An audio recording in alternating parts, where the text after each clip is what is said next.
Hello Lion members, your monthly update of regulatory activity affecting hazardous materials, environmental and workplace safety requirements is now available at lion.com/members.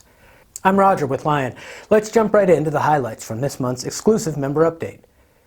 First up, we have a major rule proposed by US DOT PHMSA that amends the hazardous materials regulations to align or harmonize them with international standards for shipping and transporting dangerous goods, like the UN Model Regulations, the ICAO Technical Instructions, the IMDG Code, and others. Lion members have access to a bulletin we posted last month that goes into deeper detail about important updates in the proposed rule. Here's the short version. The proposed rule updates the list of international and industry consensus standards incorporated by reference in the hazardous materials regulations. It adds all new requirements for sodium-ion batteries, which will be treated a lot like lithium-ion batteries. You can read more about those rules in the blog linked in the video description. In addition to new entries for sodium-ion batteries, the proposed rule adds several more new shipping names and descriptions to the hazardous materials table for fire suppressant dispersing devices, 3 types of battery-powered vehicles, the pyrophoric chemical disilane, and several other materials. There are proposed updates for batteries shipped by air as well, related to state of charge for lithium-ion batteries packed in or with equipment, as well as for sodium-ion batteries. There are also new shipping reliefs and exceptions for some Division 2.2 compressed gases, some organic peroxides, and other hazardous materials in this proposed rule. PHMSA will accept public comments on the proposal until April 13th. Check out the full member bulletin for a lot more details about what's in that PHMSA rule. Next, I have a quick note for hazardous waste generators in California. In February, California's Department of Toxic Substances Control, or DTSC, filed a rule to update the state's hazardous waste regulations by adding a handful of K codes for waste from specific industries and making other revisions. Now, these are not new hazardous waste. These K-code listings have been regulated under the federal RCRA program for a long time. Incorporating these codes into the state program enables DTSC to take the reins on administration and enforcement for these wastes in lieu of US EPA. Of all the regulatory agencies we track at lion.com/members, US EPA had the busiest month in February. I have 3 things I want to share about rules EPA posted recently. First, I want to say that if you're a new Lion member, welcome.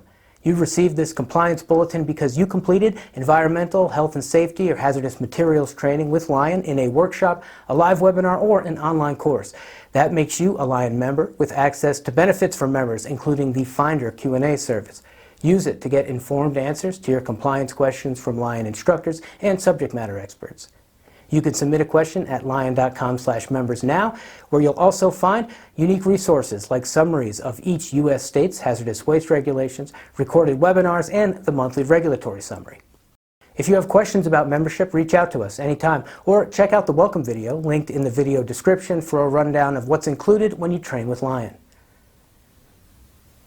If you click over to the Environmental tab of the monthly regulatory summary, you will see our full list of relevant final rules, proposed rules, and notices from EPA in February.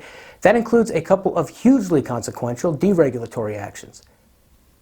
EPA rescinded the 2009 endangerment finding for greenhouse gases. That endangerment finding underpins many current air pollution permitting and reporting obligations for greenhouse gases, or GHGs.